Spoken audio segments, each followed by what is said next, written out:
Grab your pre-workout and turn up that volume. It is time for a new episode of the Powerlifter's Den with your host, Cam Smith. What's up, Powerlifter's Den family? Want to rep the podcast and look good while doing it? Check out my official merch store at plden.company.site. We've got tees, hoodies, beanies, hats, and more, and gear that'll keep you motivated in and out of the gym. Every purchase helps support me and the podcast and keeps the den growing strong. So whether you're hitting a heavy squat session or just lounging in style, we've got you covered. Head to plden.company.site and grab your merch today.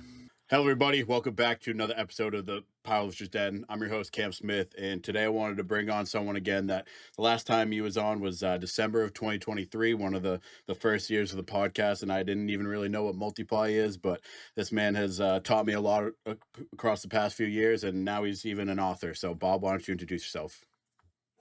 Absolutely, man. I know you a lot better now, Cam, since you gave up all that raw lifting and embraced the dark side, some might call it. I call it the real side of powerlifting, the equipped world.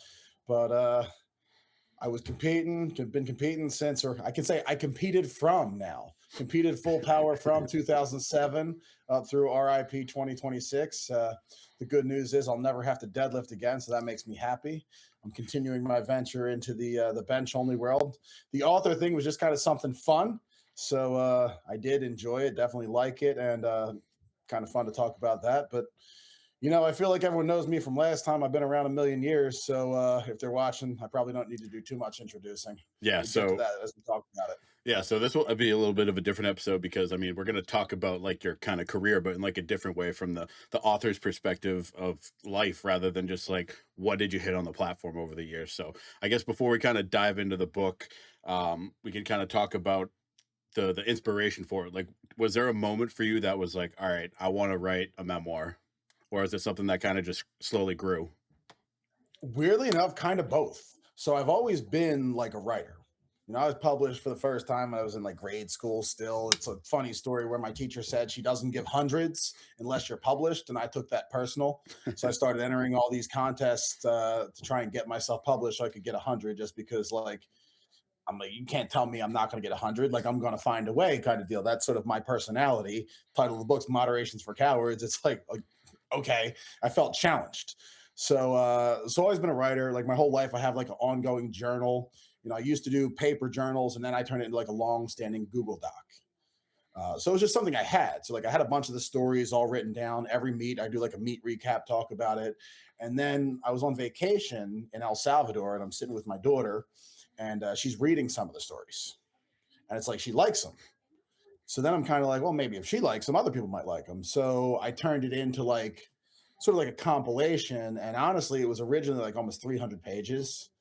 So I start like looking through it and realizing, working with some people reading through it, it's like, do I want this to be something I release to just like powerlifters? Because it was very like numbers heavy. Like you can imagine, like I walk through every attempt. Yeah. So it's like, well, powerlifters might like this, but normal people might not take a whole lot from like the like 1,000-pound squat versus an 1,100-pound squat to most people is like it's heavy. Yeah. So I sort of removed some of the numbers and turned it into more of like philosophies and lessons, and then kind of like I wrote the middle first because it was like my powerlifting life, and I had to go back and write the beginning, and then I kind of wrote the end before I finished, because you'll read about the meet that I just did with you, and I'm like talking about it as if it was done, but like that was before. Yeah. So yeah, it was kind of like a little bit of everything of my life kind of all smushed together, and my sister-in-law helped me edit it down, which was great. And so I guess the follow-up question to that would be like, where did you come up with the title? Oh, so the title's easy. So I had a training partner named John Ammerman, and he sort of used to say that about my personality. Like, I'm the guy who, like, I always want more on the bar. I always want more out of everything. Like I said about my seventh grade teacher, you're going to tell me I can't get 100, I'm going to find a way. And that's just sort of like my philosophy in life. And it's not just lifting. Like, whatever you're going to do, if you're going to do it, if it's worth your time, you should put everything into it. So he got it from, I think it's American Sniper is the movie, the Chris Kyle film. Yeah. And he says, anything worth doing is worth overdoing. Moderation's for cowards. So I just sort of latched onto that second half, and I've always sort of tried to live by it. Yeah. And it's funny because I was kind of telling my family about like reading the book and stuff, and I was like, yeah, how I haven't read a book in since high school. I don't even remember the last book I read, but they were like, what is the title about? I'm like, it's kind of, if you are in that world or kind of have that mindset, moderation to you just means half-assed, and like that's how I Yeah, perceived it. So yeah. If you're going to do something, do it all the way. yeah. That's it. So I guess we'll kind of work our way through the book a little bit. Obviously, we're not going to give like the full book because everyone's going to go buy it and go read it themselves. But we'll kind of just we'll talk about it in a little bit of stages, and we'll talk about like kind of the early career, and that's the part that I think. I mean, I related to the most because I kind of went through that versus I haven't got to that end of my chapter Yeah, yet. So obviously, you came from a football background and you played linebacker, and that had those like influential coaches along the way. So maybe just if you kind of had to talk about some of the things that maybe you didn't include in the book or something of kind of how you kind of grew that relationship with like Coach Kember and kind of working as yeah. and stuff like that. I wonder if he's like right here behind me. Yeah. So Coach Kember is like my mentor. Like he's a guy who I just call him Coach. The book's dedicated to him. He's sort of like that father figure, and he was like my introduction to like not just powerlifting because he was a powerlifter, but also like what I aspired to be like. He's like the biggest guy in the room, and he could just destroy anyone if he wanted to. But he was always like the kindest guy in the room too. And I always kind of admired the way that he carried himself there. And I had a lot of coaches sort of like that. And if you read the book, you realize I also had coaches who weren't like that. Yeah. So like I had like different coaches like pulling me different directions. And coaches I had when I was younger were all about like win at all costs, like do whatever it takes to win, which, there's a time for that mindset and mentality. But then when I met him, he had more of the like do everything it takes to win, but like you want to be proud of the person you see in the mirror kind of mentality. And sort of that is something I'd much rather embody. I'm also known for another quote: "You can't outlift being an asshole." Yeah. And that's kind of like the same thing. It's like your numbers on the platform are great and all that, but like people aren't going to remember so much what you do on the platform. You just broke a world record. It feels great to you now, but like people are going to remember how you treat them long after they remember like what you did on that platform, because someday someone will come and take your record, but they can't take away the rest of those things that you've done. So yeah, Coach Kember is definitely like the most influential guy. I talk a lot about Rita West, who I do see behind me back there. She was sort of like my like lifting mentor. Once I sort of surpassed my relationship with Coach Kember, he was a bench only guy, and she sort of was the one who told me like, stop being a big fish in a small pond. You better get out there, and she pushed me to do more. So yeah, I've had lots. I've been lucky. I've had lots of good role models in the sport and influences and training partners. Yeah, and I think one of the important things that the takeaway that kind of stuck with me the most is when you go through sports and you go through powerlifting, you kind of you have those coaches that become way more than just a coach. They become, like you said, that father figure. And like I've had that with a few different coaches over my career, and there's still people that I'm in touch with, and you kind of remember them. And it's more important in I think the bigger part of it too is like if you are a coach, whether it's a powerlifting coach or like a football coach, it's fostering that relationship with your athletes rather than like telling them what to do. Yeah, absolutely. And the weird thing is, as you get older, like now I'm on the other side of it, and I get to be that for other people. And it's like it's great because it is like a relationship that goes both ways. When you're younger and you're looking up your coaches, you don't realize like they get a lot out of it too. Like there's a lot of pride. And then like with Coach Kember, like how could I ever pay him back?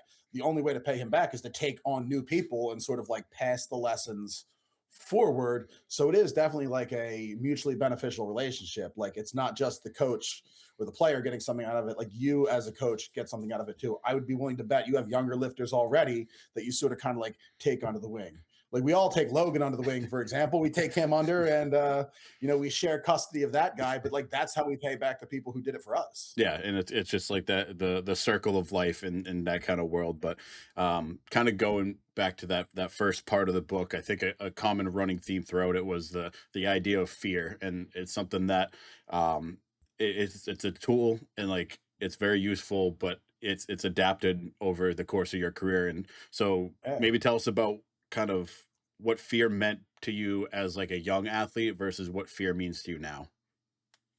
Yeah. So when I was younger, going back to those coaches, I used to think of fear as more of like a weapon. Like you walk into the room, you want to be feared because if you can, you kind of have won certain battles before they even start. Like people are already scared of you when you walk on the football field. People don't want to go against you. Like you beat them mentally before you even have to do that. And like I said, that's not always wrong.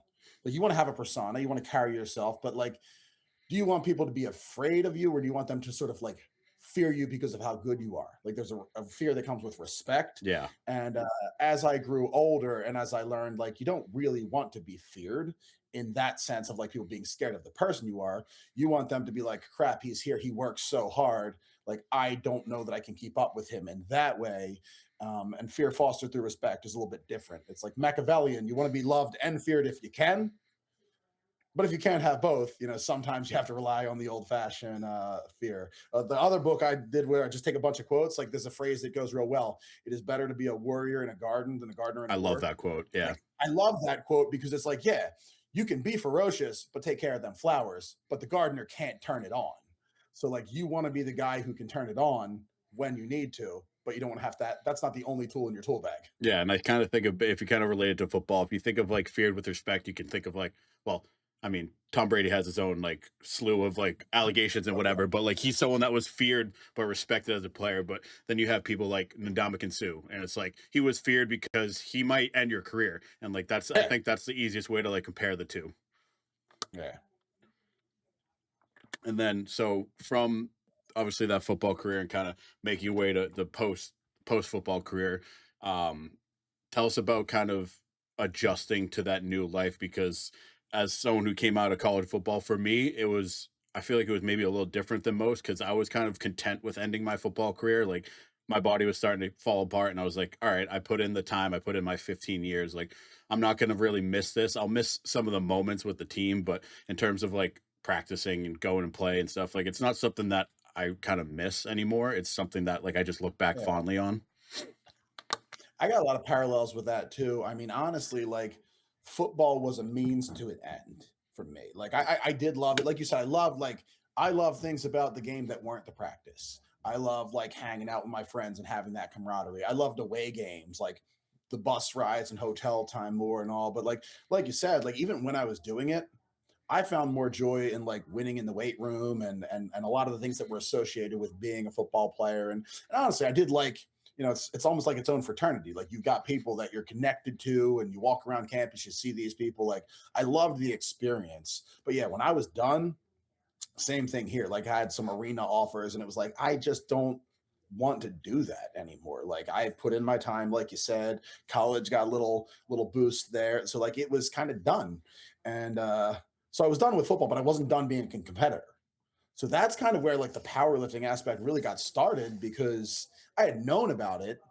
I had always cared about being strong, but I had never done a powerlifting meet before I got out of college. Then I got out of college and it was like, I need to find a way to like get that camaraderie back. Like, you lose your football friends. So I start training at a gym with a group of people and I do my first competition in 2007 and sort of putz around a little bit. And I didn't like dive in head first because, you're starting life and having a family and I bought my house and all that. But I knew it was definitely a direction for me. The lifting never stopped, but the powerlifting career kind of takes a little hiatus in like till 2013. But that's how it got started. Post football, I definitely needed some sort of outlet. Yeah, and that's why like I related to this book so much because I did my first meet in February 2021, and so like I think I was a junior because I did 5 years. I was a junior, and like that's when I was like, oh, what is this? Like I got something now, and like I think that's kind of what helped me be like, all right, whatever, football's done. Like I got something else, and it's kind of like a something that like end of powerlifting career. Like you got to find that you got to kind of like start thinking about what's next after that. Like you got like bench only now, and it's like people are Yeah. gonna do golf or they're gonna do maybe they'll go bodybuilding, and it's like there's so many different paths of like that competitive mindset never leaves your body ever. If you're one of those people, like I always tell my students, how you do anything is how you do everything. And like if you're the type of person who has like passion in your life, first off, it's great, it makes you happy. Like the people who love training love training. Like we love everything about it.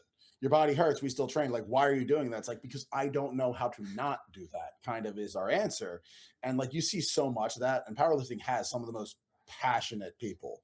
Like we're a little bit crazy. So yeah, you have to find that next thing. Like I might not be doing full power anymore, but like I'm still squatting with the guys. My one training partner, Ethan, he looks at my board the other day and he finds my raw squat of all things. My best raw squat at 242 is 805. He like pointed to it and he's like, I'm gonna come and take that. And I'm like, okay. I'm gonna push you along the way. So that was my raw. That's why I went raw. Like right after the meet, I took his best recent raw squat, did it faster, and gave the camera the finger because it's like, all right, I still have the dog in me, just because I'm not trying to blow off my hip deadlifting anymore. And honestly, like we could talk about the retirement and my reasons for it. It's not all physical, but I still got him in there. So bench only is the new direction and some other things. But you're right. We always got to find something to displace that passion, or we won't know what to do with ourselves. Yeah, and then another point I wanted to touch on too is kind of that same phase of like when I was in high school and college, I was working like at a party rental company and like hard labor and like you worked with building the fences and stuff and like obviously we still had to train. So for you, what was it like trying to find that balance of like I just worked 12 hours busting my ass and I still got to go lift weights? Like what are some of the things that you learned to kind of just deal with it? Luckily for me, I mean, the hard labor is one thing, but like I work for 12 hours and I never thought to myself, like, I gotta go lift weights. Me has always been like, I get to go lift weights. Like for me, it has always been such like a mental and physical release. It's just something that I look forward to. People have always criticized me, like, if you trained differently, you might be better. Like Hoff's told me that a million times. Like, you train too hard, you train too much. And it's like, well, probably. I mean, I'm not gonna argue with the goat, but like you're probably right. But also, like, it's kind of therapy for me and I enjoy it.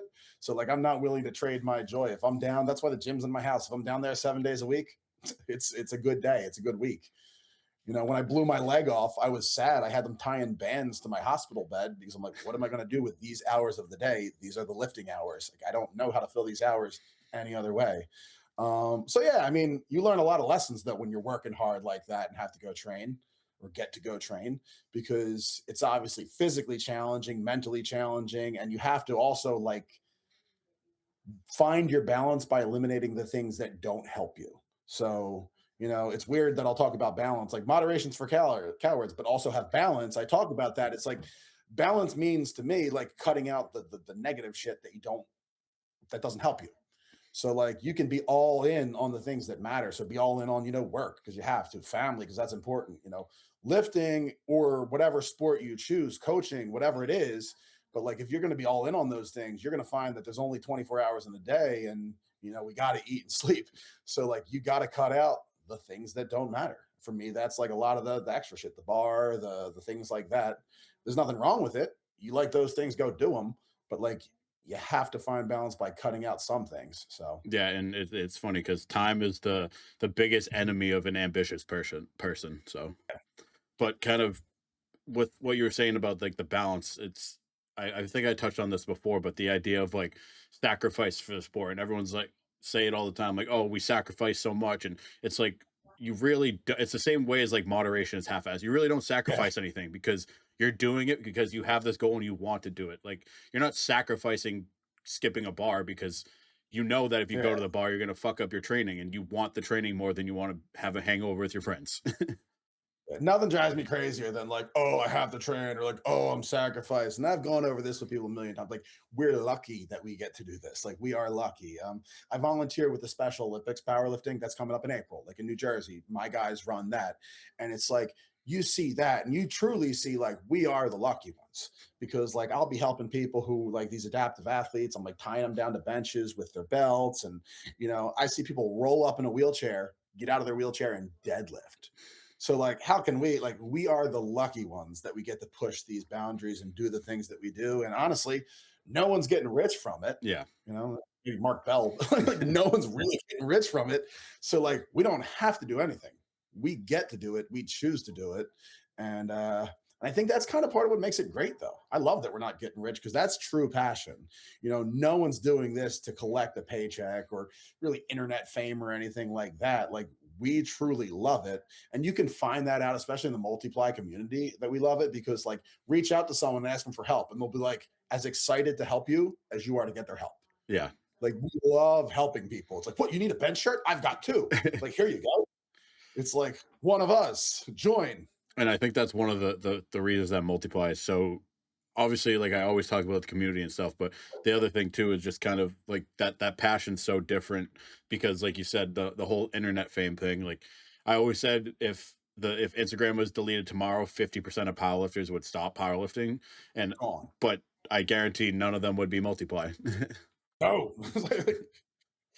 Yeah, literally half the reason we put our lifts on Instagram is because I like to know what it looks like so I can go back and check my numbers. It's like that's why it's there. It's accountability and data collection. But yeah, there's a true passion in multiply. And I think that comes from like, listen, there's nothing wrong with raw lifting. I did it too. And there's a lot of good raw memories and things like that. And honestly, I'm not talking about high level raw lifters because if you're a high level raw lifter, it's the same thing. Yeah.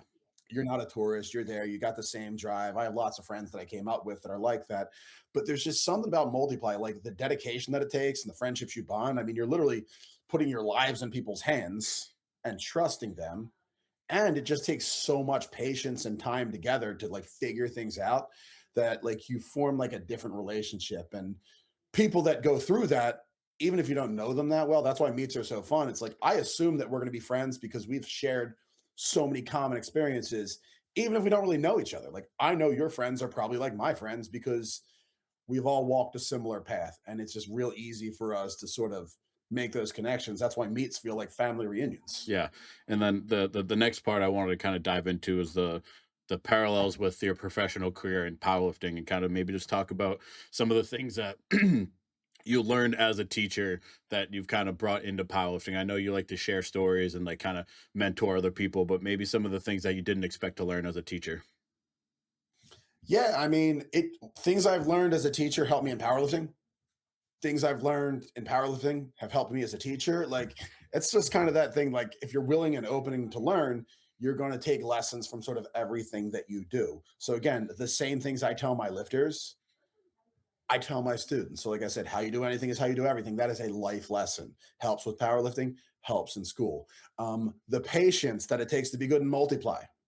Let me tell you, my friend, I am a middle school teacher. I deal with hormonal seventh graders. No one's got more patience than a middle school teacher who deals with like 13 to 15-year-olds. So, like, I'm not in a rush. I trust the process. So, those are just some like things that happen. In terms of sharing with my kids, yeah, I'm an open book, but that's not just about the lifting. They know about the lifting, they know about the injuries and all. I think that just goes a long way. The lesson there is like if you tell people about your life and let them in, they'll let you in. You form a relationship that's more than just like teacher student. I show up to their games. I show up to their, whether it be football games. I just went to a gymnastics meet a couple weeks ago. And like, because again, it doesn't matter what they're doing. If they have some sort of passion in their life, I want to share it because like I share mine. Mine was lifting. They want to share theirs. It doesn't matter. I go to dance recitals. Matter of fact, the first time I went to a dance recital, my daughter never did dance. So it was my first ever dance recital. So when my student comes up, I stand up and I'm like cheering, like hands in the air, and like everyone's looking at me and they're quiet. I didn't know that was against the etiquette. So I'm like now trying to amp up the crowd. And eventually I get the crowd amped. So like it turns out that they like that. So now I still go to these dance recitals and I'm like literally like the starstruck dance company hype man. Yeah. And it's hilarious. Yeah, and I think They were missing a hype man. yeah, and But yeah, I mean, there's lessons either direction they come from, whether it be school to powerlifting or powerlifting to school, they're kind of universal. And the lessons that are most important are like, be open and honest with people. Hard work is always the most important thing. And really that's it.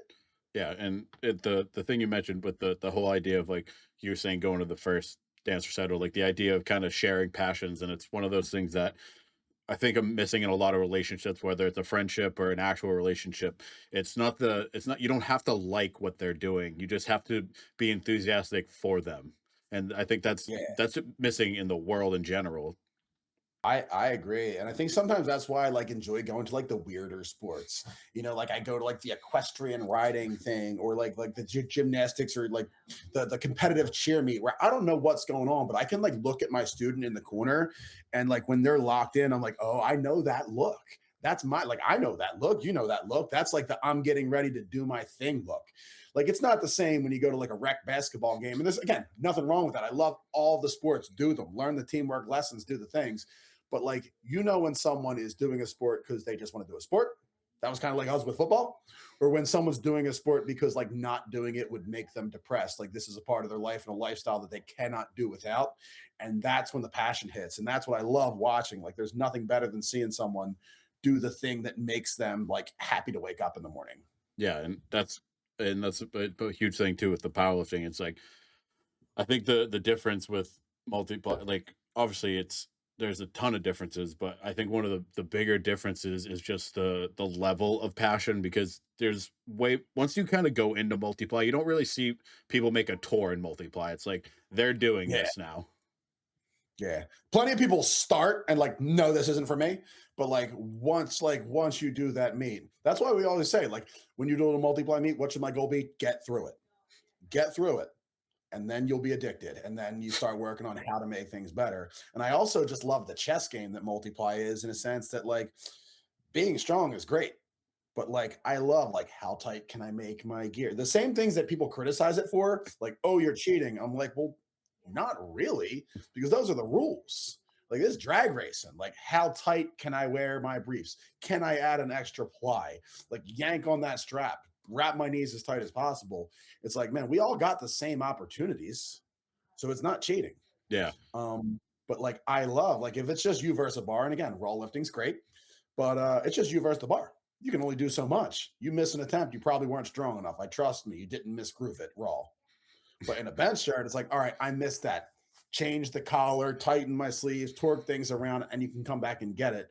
I like the mental aspect of multiply. That's what brings, that's what gets us going. Yeah, and I know you talked about in the book transitioning into multiply, but something that I would kind of be curious about is maybe how like the community's perception of you change with that transition, whether it's your local community or the kind of powerlifting community as a whole, because obviously you were successful as a raw lifter as well. Yeah.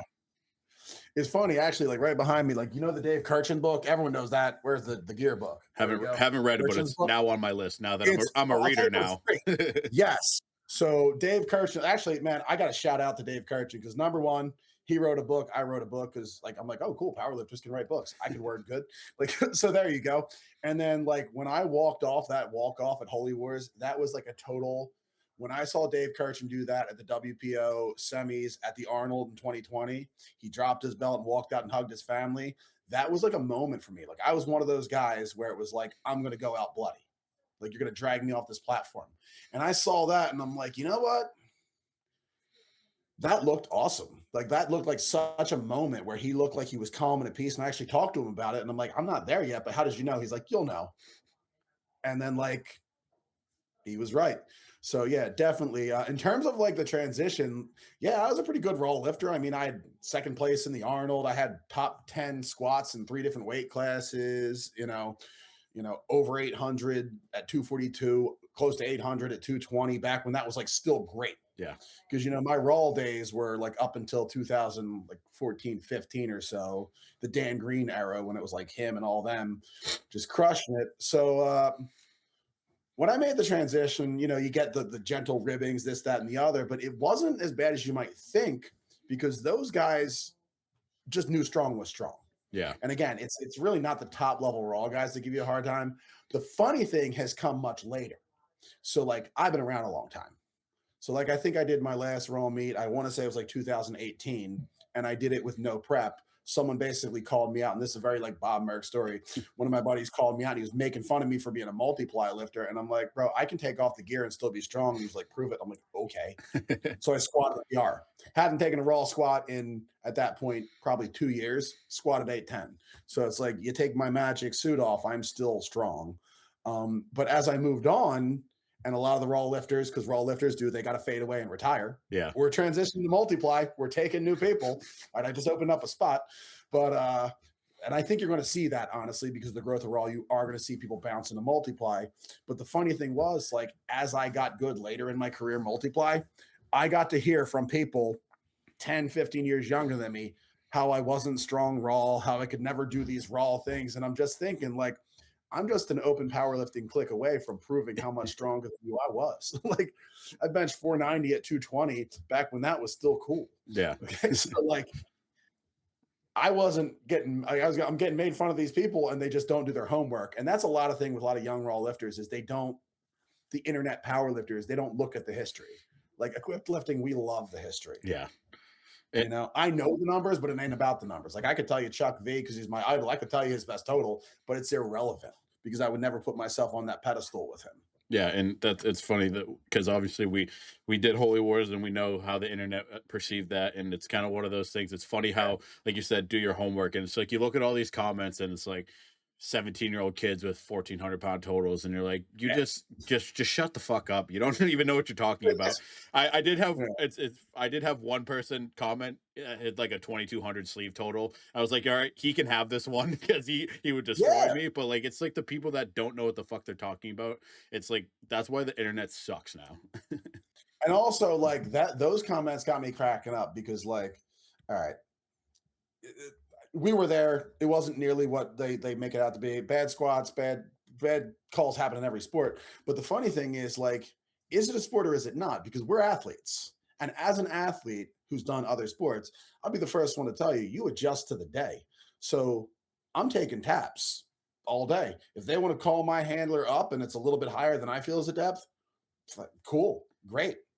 I'm not sitting in the chair and I'm not questioning them either.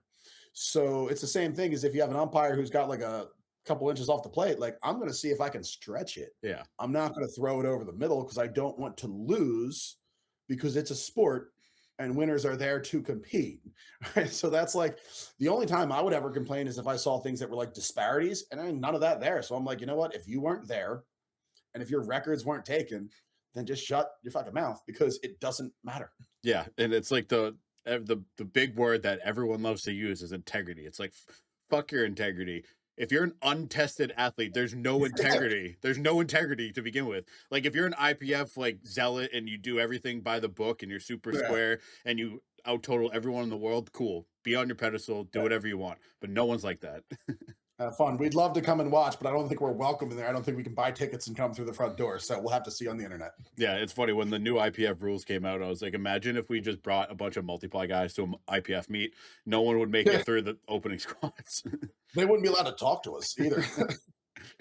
And then, so transitioning into multiply, we covered that. And then, obviously, throughout your multiply career, you met tons of people, tons of more influences. And but what are some of the things that you not regret, but would maybe have looked at in a different light at that time period that you would from like retrospectively? Oh man, that's a tough one because I always answer this question the same way. I would never make any changes because like butterfly effect. It's like, can I would so here's a better way. I wouldn't make the changes because I'm happy where I ended up. But when I talk to my younger lifters, like what lessons do I give them? Because it's more of like at this point, like I'm happy with how it went. I wouldn't change anything. It worked for me. But like a lot of times with my lifters, it's like, well, do as I say, not as I do, because these are the lessons I've learned. Yeah. All right. So like there's certain exercises that I avoided that I'm thinking back now, like, you blow off your quad and you think like, damn, maybe I shouldn't have always said no to the safety squat bar. Maybe if my quads weren't underdeveloped compared to my hamstrings and my ab and adductors, that thing would have stayed attached. But like also that was motivating. So like in my career, I'll take the motivation. Doctor tells me I'm done. I'm like, all right. I actually signed up for Holy Wars 1 like a month. I'm still in a brace because he told me I wouldn't squat again and I'd never squat 1,000. And I'm like, all right, look for a meet, saw Holy Wars. I'm like, deal. I'll sign up and I'll open with 1,005. Yeah. Like, tell me you can't and I'll try to. So, like, even though it was stupid and even though it was a setback, I wouldn't change it. And then squatting on one leg blew off my hip. So, like, no regrets because then my hip takes me out. No regrets because I proved the things that I wanted to prove to myself. But if it was my lifter doing it, I would not let them. So I learned things that I'll pass on, not things that I regret. Yeah, and my follow-up to that would be, do you think it's essential like, cause we know how young lifters are, like, not like young like me, but like young, like newer lifters, Yeah. and they all do bunch of stupid shit, and not whether it's an injury or just stupid things like that. Do you think it's almost crucial for them to kinda go through that, or do you think if someone could influence them along the way to maybe avoid them, or, like, how do you think the development of the character would be? So little column A, little column B, because to a certain extent, like you want to be the person who's in charge of your growth. Like coaches and helpers are great, but you also want to have an accountability because if this is going to be your thing, if this is going to be your passion, like you got to walk for yourself somewhat. But also, it's good to have a mentor. So, like, take like a Logan. Love my boy Logan. Like, he was doing stupid things, and to a certain extent, you got to let him do stupid things, Yeah. but also you don't let him do harmful things. So, like guys like me, guys like you, guys like Rupo, guys like Skiba, especially Connor, you know, you keep him in line. You know, you let him do some of the stupid things, but then when he does something that like you think is too far, or he backs a squat that you know was 8 inches high, you get in his ear and it's like, listen, man, not trying to tell you how to live your life, but like step off that one a little bit, maybe think about it, you know, from a guy who's been there type of advice.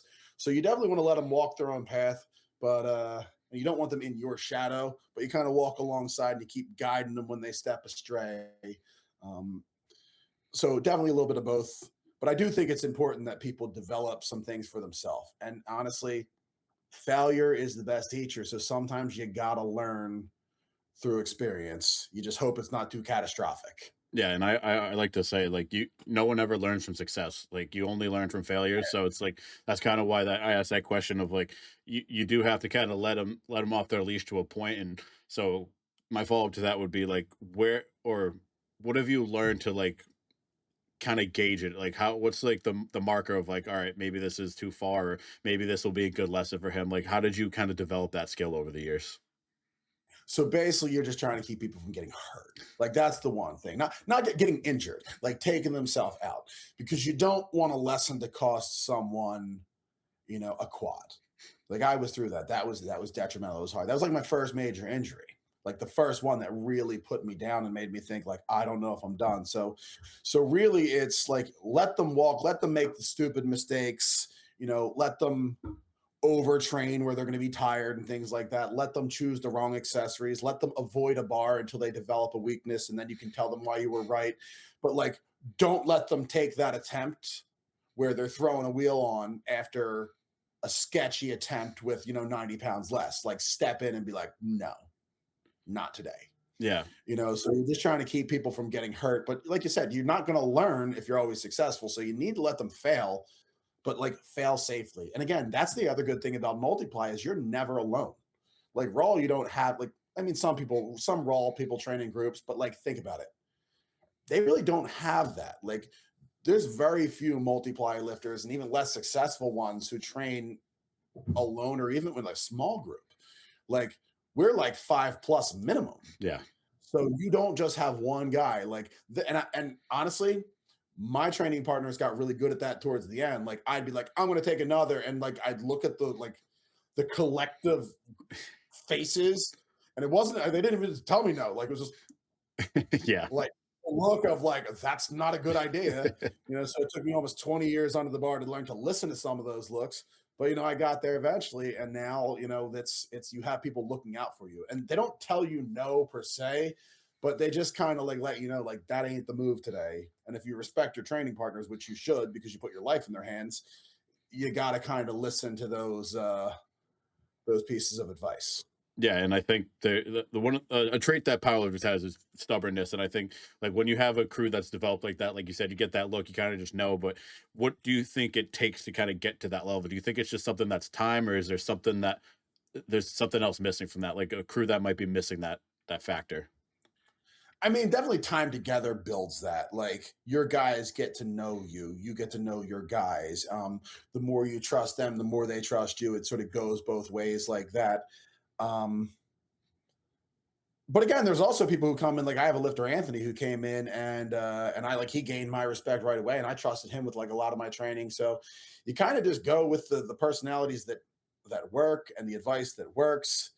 So I don't know. It's when you're with that group, you spend so much time with them that because we train a lot. Like think about like when I train on a Saturday, we're down at the gym and it's my house too. So they're like family. They walk in here, you walk down my basement, we're sharing the same like space for so long. We start at 9, we're not done till 1. So you spend a lot of time. You spend more time with your training partners than you do with family, most cases. Yeah. Definitely extended family. So those relationships are important. So I don't know if there's any sort of like one moment, but you just like in a family, you attach yourself to certain training partners for certain things. Like I can tell you of each of my guys, everyone has something to offer, something that I would go for them. If I need, to get gassed up, I go to my boy Justin, who just like sent me that picture. He's like a cheerleader. He's going to tell me how great I am. If I need someone to tell me that I suck and that my squats aren't deep enough, my boy Alex is going to tell me the truth. Yeah. Even if I'm like, I could disagree with him. I'm like, no, that's definitely in there. And I'll be like, okay. I'm like, just like, oh, I guess it's not, because I know he will not lie to me. And I have people that you just could have learned how they fit, like what piece of the puzzle they fit in. Like when I had Matt, it was always like we were in a bang. It was like, how heavy can we squat? That's probably why he's out early too, because I destroyed the poor kid. We were taking 1,000-pound hits twice a week for 3 straight years. Yeah, and before we But kinda it was fun. yeah. And before we kinda talk about that relationship, kinda going back off the controlling the leash thing, I mean, I know you mentioned just kind of training specifically to kinda keep them from getting hurt, but obviously, as a crew and, like, as a mentor, it's more than just the lifting itself, so what about when it's kind of, like, making life decisions itself? Like, how do you kinda guide them through that? Like, where do you draw the line of, like, go make that lesson. It's kind of going to end up bad, but you kind of let it happen anyways, that sort of All thing. right, got it. Yeah, that is something that we do here too. So that is not what I was thinking. I was thinking just like lifting, but like, yeah, I mean, because we're close, their lives do become sort of entangled. So some of the things that I do, I mean, I never tell someone how to live their life. I like to think that I try and model more than anything. Like I try and do good things. Now, I have a good family, I have a good job, so I've done like plenty of that. And then some of the things that I do to make sure they kind of get these experiences, like I said, we run the Special Olympics. That's not optional. That's something that we do as a gym to show up together and sort of pay back the fact that we're able to do all this cool stuff together. So, like, provide opportunities like that. We spend a lot of time together. It's sort of like an unwritten rule. Like, people came to help me at my meet. I got to be there for them when it's their meet. Mhm. So you show up for people, you support them like that. And honestly, when people can't make training, it better be because work or family is the reason, because there's only certain things that we put above, because like we're kind of like family part two. So like I don't want to hear you can't make training because you're going to, you know, the bar with your friends. It's like, we'll schedule that for a different day. Yeah. Maybe once in a while, but like we can't start having like I'm missing because I'm hungover type of people, because like we count on you.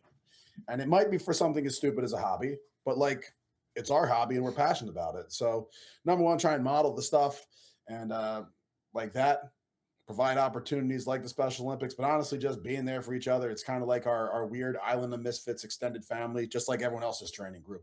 Yeah. And so the I'll just kind of leave this broad and so you can kind of just talk about it, but basically just kind of talk about your relationship with Matt as a friend, as a training partner from just the beginning till now. As Yeah, short as man. you can.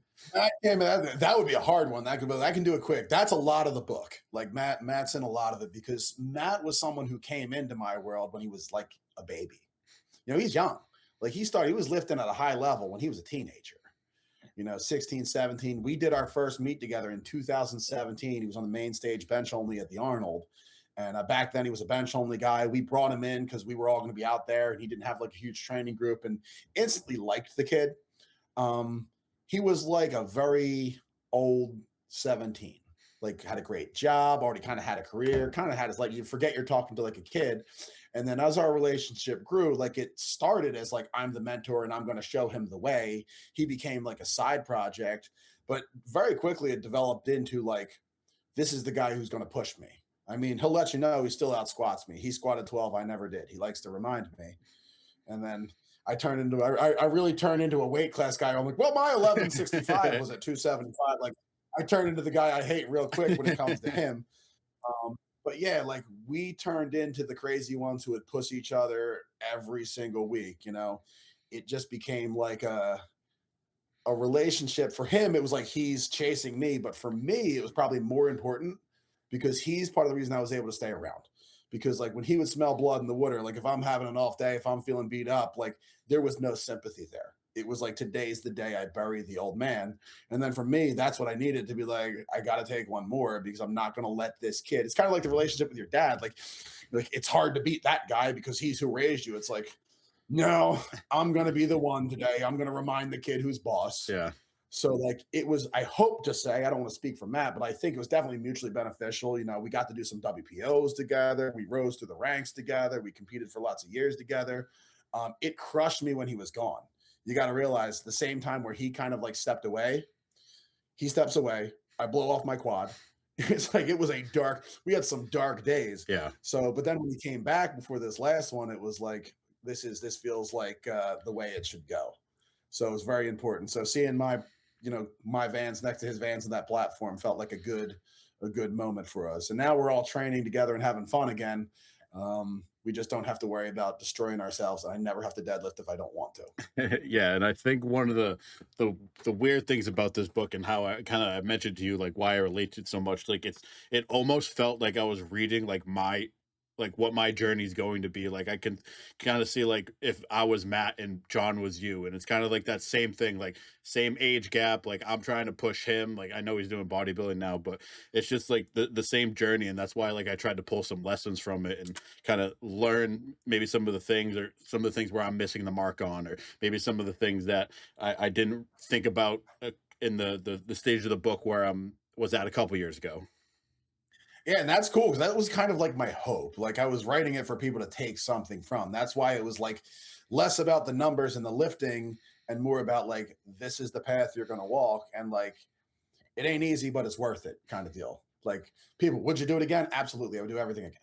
And that's like a good answer to be able to cleanly give. Like, do I have any regrets? Like, yes, but I'd do them all again. Yeah, Like, just because they're a regret doesn't mean it didn't guide me to the place where I got, and I was thrilled with that. So and then I can't think of anything I would really do differently. yeah. And with the relationship with Matt, I know you talked about it a little bit in the book with the super long road trip to what was it, Texas? Texas. Oh man, yeah. The 26 and a half hour there, compete, bench 1,003, 26 and a half hour back without sleeping. That was wild. Yeah, so Probably the wildest thing I've ever done. yeah, so you touched on that story, and obviously you said you had some long conversations and stuff, and you don't necessarily need to go in that because I know there's probably some deep conversations, but maybe tell us some of the moments from the actual drive itself that we haven't heard about. Like, so for starters, never drive 26 and a half hours without like, we literally had to like, we were on such a time crunch that like to get to the meet, we had time for like gas and bathrooms. That was it. First off, get yourself a friend who's willing to get in a car and drive with you for 26 hours. So props for him, and on no notice because I had plane tickets. Flight was canceled home. It was my kid's prom weekend. So like, it's like, oh no. Matt steps up. He's like, I got you. Gets in the car. We're going to drive 26 hours. First off, that alone, way down there, wild. You know, you're falling asleep, this, that, and the other. He's keeping me going. Like we're doing like lives. I'd never done a live before. We're like answering questions. Um, it's the way back though. Like, so the way back, we compete. I don't get a bench in on my first two. I hit it on my third. Yeah. So like, you want to talk about like stressful? Yeah. It was like, I Carlino'd. I needed that bench on my third one, and finally, get it. Same number too. I think it's 1,003. So like, I finally get that, and it's like you feel so good. And now I get in the car. I got to drive 26 and a half hours back. So, you know, we would be calling people to try and keep ourselves. So like at one point I'm talking to him and he's got his dad on the phone. And I'm sort of like learning about him. His dad's making fun of him. I'm like making fun of him. So I kind of feel like I'm like his other dad. Yeah. It'd be like if me and Connor were on the phone talking about like Logan. So I'm hearing stories about this, that, and the other. At one point it was my daughter had prom. So now my daughter's at like the prom after party, and literally she's giving her phone to anyone who will talk to us. So now I'm talking to all of her friends. So like now I'm talking like my former students, and like, because I tell them everything, like I know what they're doing. I'm like, just be careful, guys. So like he's living that. Like, it's kind of like we got to go into each other's lives because you spend 26 hours with someone, now 52 hours with someone in a car that close. You're going to learn some things. We even are so crazy that like when we stopped for the first time on the way home, this is ridiculous, but we stopped at a Waffle House and we're driving through Tennessee and we see like a waterfall. And I guess we're just delirious. It's like, you want to go into that waterfall? Like now we're like trying to drive no directions, like going up a mountain in Tennessee, like parking on someone's front lawn, literally walking into a waterfall, collecting rocks for my wife who collects rocks, like probably sleep deprived and delirious. But at the same time, like, you bond, it was trauma bonding, this like this long ass ride. And so not any specific moments other than like the car conversation with his dad and my daughter and all, but like, yeah, you learn a lot about someone when you don't want to be silent and you're talking all that time. Also, Matt can snore so loud he could vibrate a car.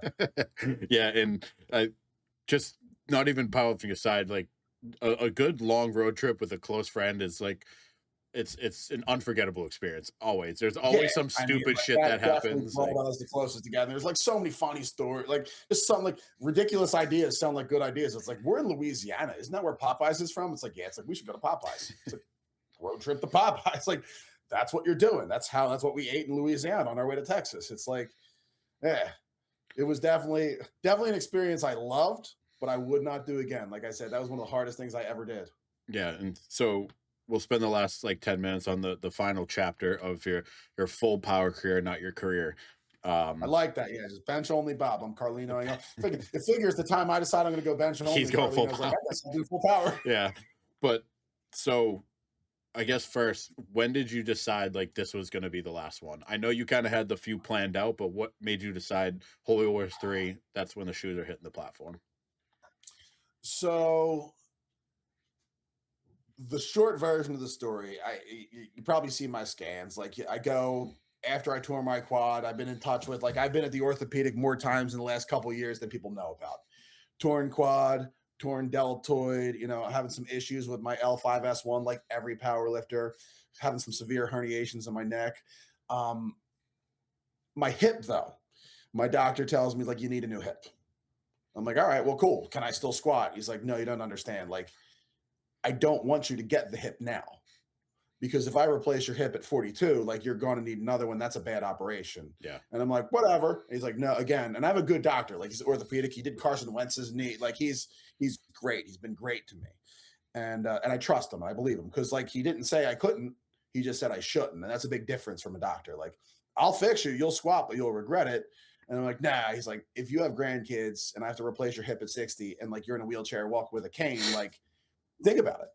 And I did. And I'm like, you know what? For once, like he might be right. But I wasn't sold. So I planned Strength of Heroes. Yep.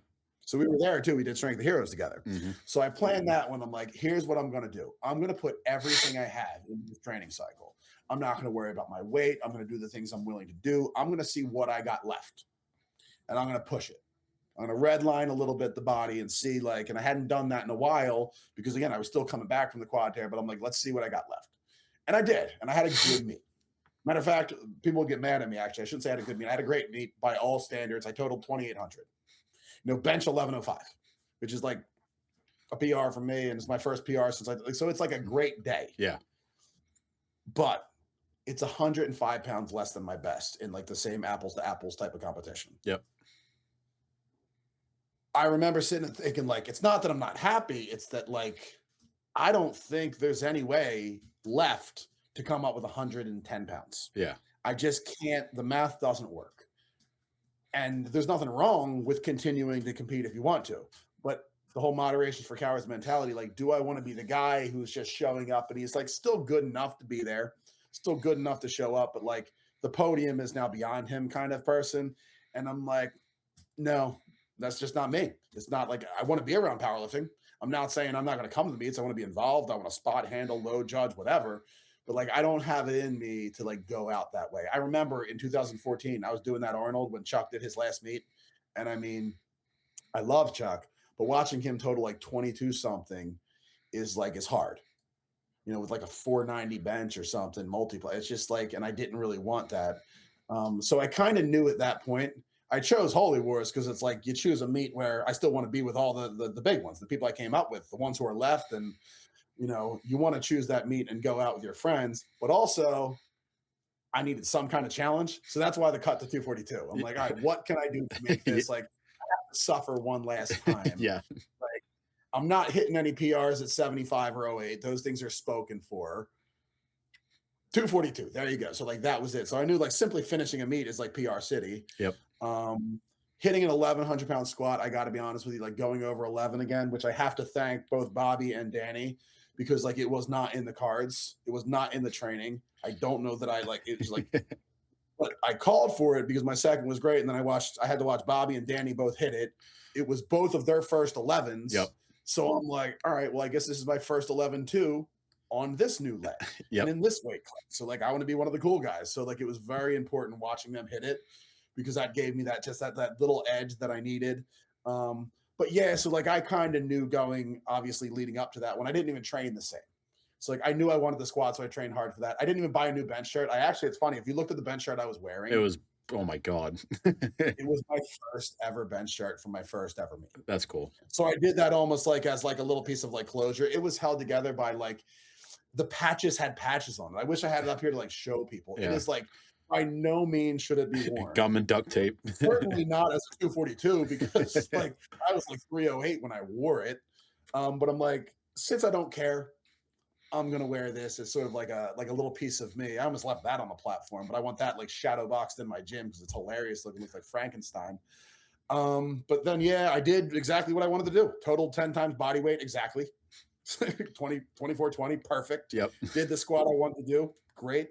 And I was able to be lucky enough where I could get that total on my second deadlift. So I gave myself like the cool send off. Skiba plays Wu Tang, and I get to sort of like walk off into the sunset. I actually have a really funny picture of my last deadlift because, like, I know you love deadlifting because you're crazy. Yep. And I used to. There was a time. Listen, I've pulled 800 pounds. Like, it's not that far in the past.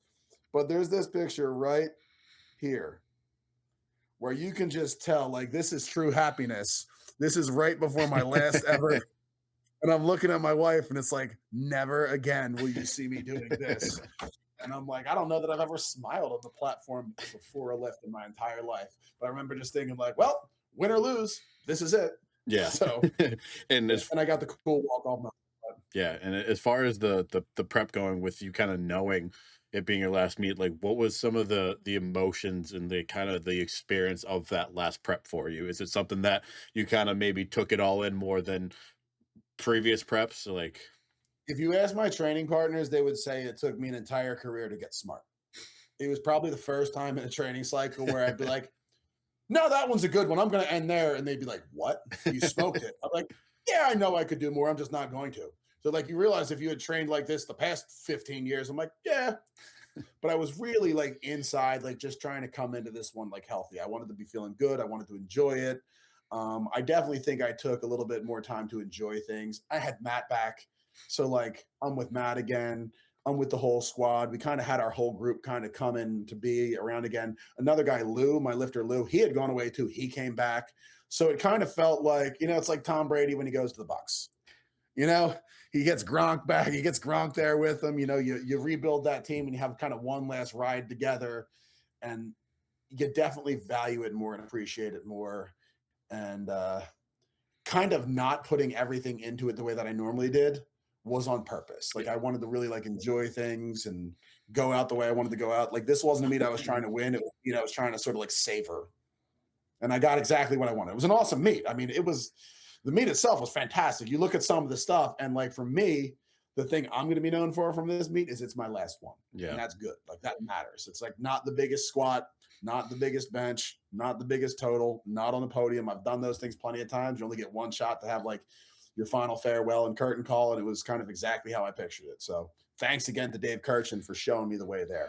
Yeah, and what was that when you walked out of the platform and put your shoes down, what was that experience like for you? Like, what were you feeling? Was it something that was like a gratitude, a relief? Like, how try to explain it because it's only something that you get to experience once. Yeah, I mean, bitter sweet, but more sweet than bitter. Uh, I knew it was time, just like you said, you would know. Still emotional, obviously, because you are giving up a part of yourself, your life, something you've done for so long. Hugging the judges, hugging Katrina, who's the one judge who I kind of like brought her up and took her in. Like I was kind of like to her what Rita was to me.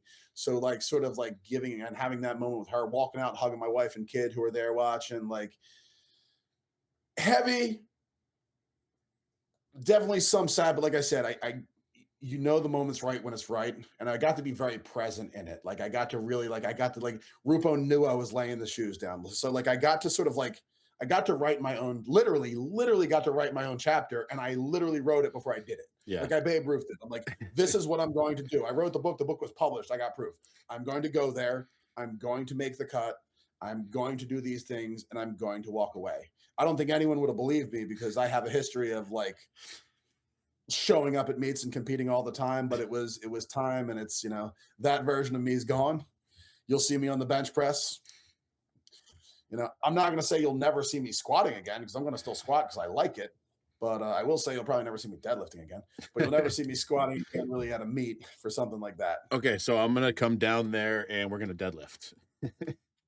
You're going to deadlift, my guy. I'll watch you. But Yeah, we'll do 6-inch block pulls or rack pulls. okay, but That's about as close as you'll see my ass get to the floor.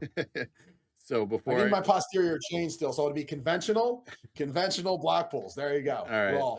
I can compromise, but I guess before I ask my final question, if just kind of on a personal level, like what are some of the things that you have advice for me, kind of going into, I guess the summer career? The summer. Well, you're already doing most of it. I got to be honest with you. Realistic goals is important, and you got that. You figured that out early. You got the right people around you. That's what I always tell people. The most important thing is to surround yourself with the right people, and you got that. So I love John. Like Rupo's the man.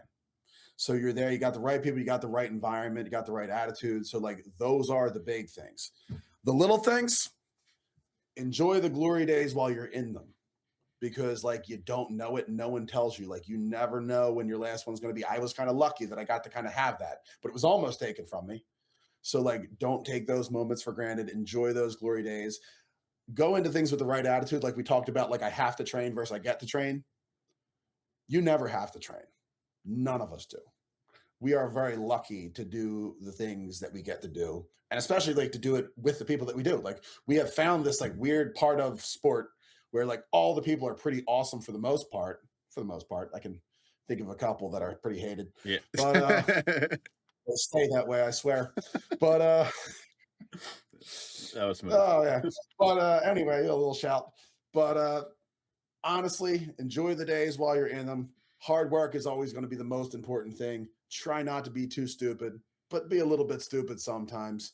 I mean, you want to find that balance between like crazy and not too crazy. I definitely think you're on the right path, and anyone out there listening, like ask people for advice. That's another thing. Like the worst someone can say is no. And honestly, if you're in this community, whether it be raw or equipped, like most lifters, especially the higher level ones, are going to be just as happy that you want to talk to them as you are to talk to them. Believe me when I tell you, my inbox gets flooded. And they're like, I can't believe you're talking to me. I'm like, that's a weird thing to hear. Yeah. And I never thought I'd be like having that reaction or like having people want me to sign their book or like whatever it is, because I'm just as happy to be there because I was definitely that person in the beginning. I think back to my Chuck story. The first time I saw Chuck in 2018, I had my phone ready. I'm going to take a picture with him. I don't know if I've ever told you this.